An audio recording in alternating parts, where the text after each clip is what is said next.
Bismillahirrahmanirrahim. Assalamualaikum warahmatullahi wabarakatuh. Rabbi shrahli shodri wa yassirli amri wahlul 'uqdatam min lisani yafqahu qawli.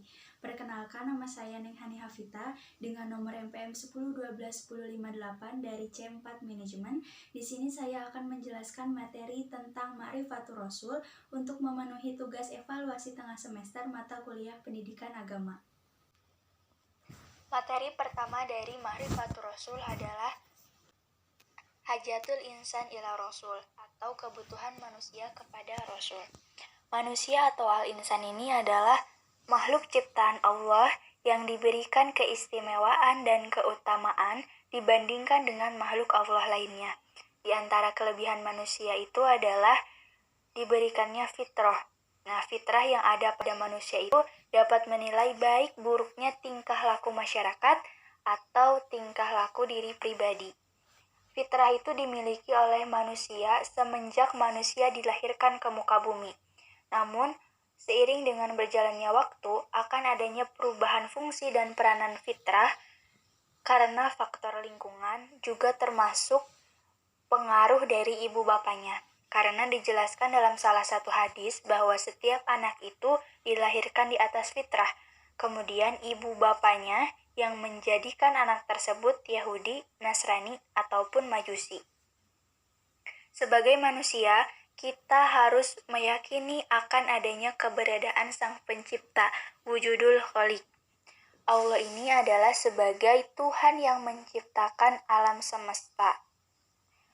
Manusia menerima Allah sebagai Robnya, namun tidak semua manusia ini meyakini bahwa Allah itu Esa. Yang kedua adalah kita sebagai manusia harus menyembah Sang Pencipta atau harus ibadatul khaliq. Nah, manusia secara utuh itu mendapatkan perintah dari Allah Subhanahu wa taala untuk mengabdikan dirinya untuk beribadah kepada Allah. Nah, bentuk pengabdian kita kepada Allah Subhanahu wa taala itu dengan mengakui sebagai Allah ini sebagai pencipta seluruh alam semesta, mengakui akan adanya perintah dan larangannya, dan juga menerima seluruh perintah-perintahnya. Yang ketiga, Hayatul Munadomah. Petunjuk dari Allah itu adalah memandu manusia untuk ke arah yang lebih baik, mengatur manusia untuk hidup dengan teratur. Nah, tanpa petunjuk, manusia ini akan menjadi hidup dengan tidak adanya keteraturan, tanpa adanya arah dan tujuan. Ia akan mengikuti hawa nafsunya yang tidak jelas arahnya kemana. Mereka akan tersesat di jalan yang tidak benar. Jika hendak mengikuti perintah Allah, maka mesti mengikuti perintah Rasul. Ketika ingin mengasihi Allah, maka perlu adanya hidayatul Rasul atau petunjuk Rasul. Nah, kaidah tersebut merupakan kaidah robani yang dibawa oleh Islam. Mengikuti petunjuk Rasul berarti kita mengikuti jalan agama Allah. Petunjuk yang pertama adalah dengan mengenal Pencipta. Petunjuk Rasul digunakan untuk mengenal Allah. Mengenal Allah juga dapat dilakukan dengan cara memperhatikan dan memikirkan alam sebagai penciptaannya. Yang kedua adalah Minhajul Hayah atau panduan kehidupan. Nah, petunjuk Rasulullah itu digunakan untuk mengamalkan Islam yang benar dan juga diridhoi oleh Allah Subhanahu wa taala. Rasul sebagai teladan yang baik dalam mengamalkan Islam secara benar. Ibadatul sahih, yaitu ibadah yang menyembah Allah dengan panduan mengikuti Rasul. Rasul sebagai penerima wahyu dari Allah yang harus kita ikuti. Allah telah menyebutkan pada banyak ayat bahwa Rasul itu diberikan wahyu dan juga diberikan tugas untuk menyampaikan risalah dan menyampaikan petunjuk-petunjuk yang benar kepada manusia. Materi yang kedua dari Ma'rifatur Rasul adalah definisi Rasul. Di sini dijelaskan bahwa ar-rasulu ar-rajulul mahstofal mursalu minallahi birrisalati ilan nar. Rasul adalah laki-laki yang dipilih dan diutus oleh Allah dengan membawa risalah kepada manusia. Secara bahasa, Rasul adalah utusan. Nah, Rasul diutus oleh Allah Subhanahu wa Ta'ala untuk membawa risalah kepada manusia.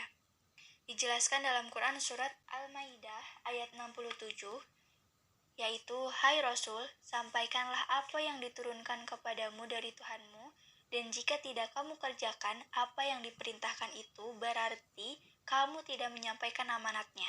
Allah memelihara kamu dari gangguan manusia. Sesungguhnya Allah tidak memberikan petunjuk kepada orang-orang yang kafir."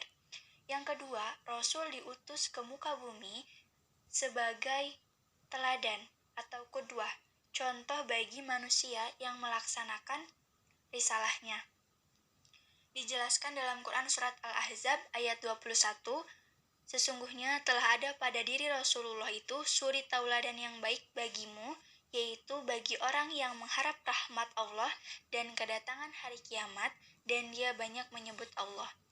Ciri-ciri Rasul yang pertama adalah as-sifatul asasiyah, yaitu memiliki sifat-sifat asasiyah atau sifat-sifat yang mendasar, seperti tablik, sidik, amanah, dan juga fatonah. Yang kedua adalah Rasul diberikan mukjizat, yaitu perkara-perkara yang luar biasa yang dilakukan atas seizin Allah Subhanahu wa Ta'ala untuk melemahkan mereka-mereka yang menentang ajaran Allah. Yang ketiga adalah al-bisyarat, kabar gembira kedatangannya, an-nubuwat, berita-berita kenabian, dan juga at-tamarat, yaitu hasil kerasulan. Materi yang ketiga adalah tentang makanatul Rasul atau kedudukan Rasul. Yang pertama adalah abid min ibadillah. Rasulullah itu adalah hamba di antara hamba-hamba Allah. Rasulullah adalah hamba dan manusia biasa yang segala aktivitasnya sama dengan manusia pada umumnya, sehingga apa yang dikerjakan Rasul itu dapat dikerjakan oleh kita. Yang membedakan antara manusia yang biasa dengan Rasulullah adalah Rasulullah mendapatkan wahyu, yaitu menyuruh manusia lainnya untuk menyembah dan mengesahkan Allah.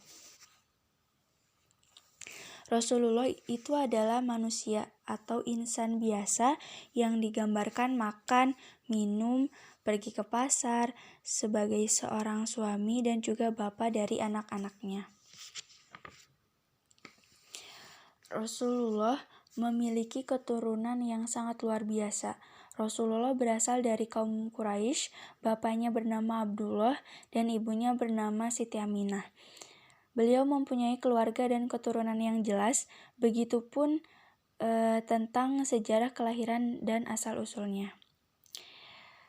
Kemudian, fisik Nabi Muhammad itu digambarkan rambutnya selalu rapi, selalu disisir, badannya kuat, tinggi, gagah gitu.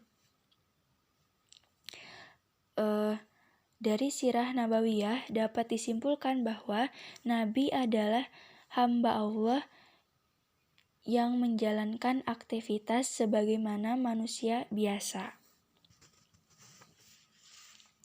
Di dalam beribadah kepada Allah Subhanahu wa Ta'ala, adanya sunnah dari Nabi Muhammad SAW.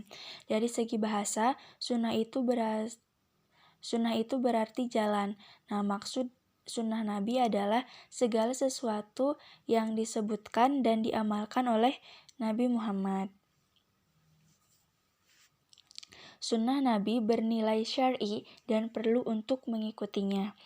Ada dua nilai dari sunnah. Yang pertama ada wasailul hayah atau sarana hidup yang bisa berubah dan tidak mesti untuk mengikutinya. Yang kedua adalah minhajul hayah, petunjuk hidup yang perlu diikuti dan bernilai sunnah. Sunnah tersebut dijadikan sebagai fikih ahkam atau fikih hukum fikih untuk rujukan amal atau mengambil sebuah keputusan. Rasulullah juga sebagai Rasul di antara Rasul atau Rasul minal mursalin. Muhammad SAW sebagai Rasul yang mempunyai keutamaan dan ciri-ciri kerasulan yang memiliki mukjizat dan juga tugas yang sangat mulia. Yang pertama adalah Rasulullah Shallallahu Alaihi Wasallam memiliki tugas untuk menyampaikan risalah.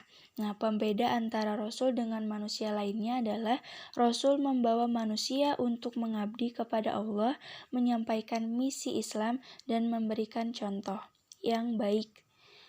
Yang kedua adalah menunaikan amanah. Rasulullah menunaikan amanahnya untuk menyampaikan risalah, dan bukti bahwa Rasul telah menunaikan amanahnya itu adalah dengan pengikut-pengikutnya yang setia dan juga membantu untuk menyebarkan dakwah kepada manusia lain. Yang ketiga adalah Rasulullah sebagai pemimpin umat yang bertanggung jawab terhadap seluruh umatnya. Nah, sebagai bentuk dari penyampaian risalah dalam menunaikan amanahnya, yaitu dengan melakukan dakwah nabawiyah atau dakwah kenabian. Al-Quran dan juga sirah banyak menjelaskan dakwah Nabi. Dari kedua ini muncul fikih dakwah yang sesuai dengan realitas, tuntunan, keadaan, dan respon setempat. Materi keempat dari Ma'rifatul Rasul adalah sifatul Rasul atau sifat-sifat Rasul. Nah, sifat-sifat Rasul yang pertama adalah al-basyariyatul kamilah, yaitu Rasulullah adalah manusia seutuhnya. Bukan sebangsa malaikat atau jin, bukan manusia setengah malaikat, tetapi memiliki jasad seperti manusia biasa yang aktivitasnya itu sama seperti manusia pada umumnya. Yang kedua adalah al-ismah, yaitu terpelihara dari kesalahan dan dosa. Rasulullah dijaga, dilindungi, dicegah, dan dikendalikan oleh Allah sehingga terhindar dari kesalahan dan juga dosa. Nah, yang ketiga adalah asidku. Rasulullah bersifat jujur. Beliau tidak berdusta tentang apapun yang diwahyukan kepadanya dari Allah Subhanahu wa Ta'ala. Yang keempat adalah al-fatonah, yaitu cerdas. Kesempurnaan yang dimiliki oleh seorang Rasul adalah cerdas, karena ia ditugaskan untuk memimpin umat manusia. Nah, Rasulullah dibekali oleh Allah sifat yang cerdas, sehingga dapat menjelaskan wahyu kepada seluruh umat manusia dengan sebaik-baiknya. Yang kelima adalah al-amanah, terpercaya, dan at-tabligh, yaitu menyampaikan risalah. Sebagai Rasulun minal mursalin, Rasulullah memiliki tugas untuk balagor risalah, yaitu menyampaikan risalah sebagai bentuk adaul amanah, yaitu penunaian amanah. Yang keenam adalah al-iltizamul kamil, yaitu komitmen yang sempurna terhadap kebenaran. Beliau tidak pernah tergeser sedikit pun dari kebenaran, selalu jujur. Beliau senantiasa berkomitmen kepada Allah dari segala sisi. Salah satunya adalah beliau tidak bergeming sedikit pun menghadapi tipu daya Quraisy yang berusaha menodai dakwahnya. Rasulullah Shallallahu Alaihi Wasallam berada di atas akhlak yang agung, sesuai dengan firman Allah dalam Quran surat Al-Qalam ayat 4, yang artinya, dan sesungguhnya kamu benar-benar berbudi pekerti yang agung. Nah, beliau juga memiliki akhlakul Quran atau akhlak Al-Quran, sebagaimana yang disampaikan istrinya Aisyah radhiyallahu anha, yaitu sesungguhnya akhlak Nabi Shallallahu Alaihi Wasallam itu adalah Al-Quran. Hadis riwayat Muslim. Maka kita sebagai umat Nabi Muhammad Shallallahu Alaihi Wasallam memiliki kewajiban untuk menjadikan Nabi Shallallahu Alaihi Wasallam ini sebagai uswatun hasanah atau suri tauladan yang baik, karena sesuai dengan yang dijelaskan di dalam Al-Quran surat Al-Ahzab ayat 21 bahwa di dalam diri Rasulullah itu terdapat suri tauladan yang baik bagi orang-orang yang mengharapkan rahmat dari Allah. Materi selanjutnya adalah wazifatul Rasul atau tugas Rasul. Tugas Rasul yang pertama adalah hamilu risalatid dakwah, yaitu mengemban risalah dakwah. Rasulullah Shallallahu Alaihi Wasallam melakukan aktivitas dakwah agar umat manusia ma'rifatul khaliq, yaitu dengan mempelajari, mengetahui dan mengenal Sang Pencipta, yaitu Allah Subhanahu wa Ta'ala. Yang kedua, Rasulullah Shallallahu Alaihi Wasallam membimbing manusia tentang kaifiatul ibadah, tata cara ibadah kepada Allah Subhanahu wa taala. Nah, di dalam Al-Qur'an juga terdapat banyak macam perintah ibadah dan tata caranya dapat kita ketahui dari ajaran Rasulullah Shallallahu Alaihi Wasallam. Dalam setiap ibadah harus merujuk pada perintah atau contoh dari Rasul. Tidak boleh berkreasi sendiri. Rasulullah juga bertugas untuk menyeru manusia agar mengetahui dan mengamalkan Islam sebagai minhajul hayah, sebagai pedoman hidup. Beliau menyeru umat manusia kepada ajaran Islam secara utuh agar dilaksanakan dalam kehidupan sehari-hari di setiap aspek kehidupan. Nah, Rasulullah juga melakukan at-tarbiyah, pembinaan kepada umat, yakni dengan berupa tauhidun atau pengarahan dan nasihatun atau nasihat, sehingga iman dan ilmu serta amal mereka juga tumbuh berkembang. Dengan at-tarbiyah, manusia akan terbimbing menjadi seseorang robbani sebagaimana yang dikehendaki oleh Allah Subhanahu wa taala. Di antara makna robbani adalah faqih, orang yang memiliki pemahaman, dan ulama berpengetahuan sebagaimana disebutkan di dalam tafsir At-Tarabi. Rasulullah Shallallahu Alaihi Wasallam juga memiliki tugas sebagai iqamatul dinillah, yaitu menegakkan agama Allah. Rasulullah Shallallahu Alaihi Wasallam melakukan iqamal khilafah dengan menegakkan pemimpin, menegakkan khalifah di muka bumi, yakni dengan memimpin Islam di seluruh penjuru bumi. Dalam rangka menegakkan agama Allah, Rasulullah Shallallahu Alaihi Wasallam melakukan binaul rijal atau pembinaan kader yang menjadi kekuatan inti sehingga estafeta dan roda dakwah terus berputar. Di periode Mekah, kekuatan inti dakwah itu ada pada saat adanya para asabiqunal awwalun. Kemudian bertambah di Mekah, yakni mereka yang mengikuti Baiat Aqobah, khususnya adalah Baiat Aqobah 2. Di dalamnya terdapat 12 orang nakib atau pemimpin yang diangkat oleh Rasulullah SAW yang bertugas menjadi perwakilan kaumnya dalam mendukung keberlangsungan dakwah di Madinah. Rasulullah SAW juga menggariskan minhajul dakwah, yaitu metode, cara, dan prosedur dakwah yang sangat baik untuk menjadi pedoman generasi penerusnya yang akan mengarungi dinamika medan perjuangan sehingga Islam akan tetap tegak hingga akhir zaman. Nah, kita akan memperoleh gambaran tentang manhaj dakwah beliau jika kita telusuri Al-Quran dan juga Sunnah serta Sirah Nabawiyah. Paling tidak itu kita mengetahui bahwa subjek dakwah Islam adalah meliputi seluruh umat sesuai kemampuannya masing-masing. Artinya bahwa tugas dakwah itu adalah tugas setiap muslim.